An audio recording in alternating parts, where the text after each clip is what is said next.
Барлықтарыңыз мантыны қалай жасалу керегін білетін болғандықтан, бүгін сіздерге бір история айтып бергім келіп тұр. Және де осы жақында барлық рубрика менде асқабақтан дайындалатын тағамдар. Асқабақтан негізі өте көп тағамдар дайындауға болады. Оны картошкамен қуыруға болады, манты істеуге болады, самса жасауға болады. Және де осы тыквадан булочка пісіруге болады, нан жабуға да болады тіпті. Тыкваның асқабақтың пайдасы өте мол, және де тек қана осы қыста ғана болатындықтан асқабақты жеп үлгеріп қалыңыздар. Нанның видео рецептісінің жоғалуы.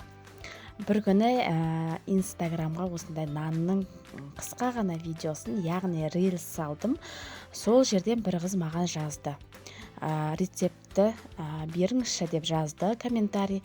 И мен осы қызға бір рецепті тауып бере қояйыншы дедім де, өзімнің YouTube каналыма кіріп рецепті іздедім, іздедім.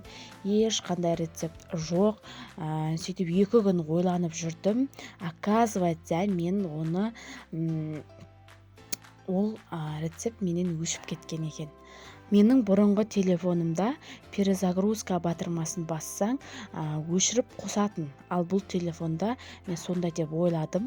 Сонымен перезагрузка батырмасын басып жібергем.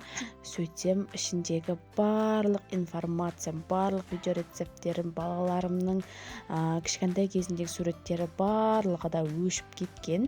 Соның ішінде осы нанның рецептісі және эклердің рецептісі және круассанның рецептісі кеткен екен. 3 рецепті қанша іздедім, таппадым. Одан кейін барып есіме түсті олардың өшіп кеткені. Сонымен сіздерге нанның рецептісі қажет пе? Керек болса комментарий қалдырып кетіңіз.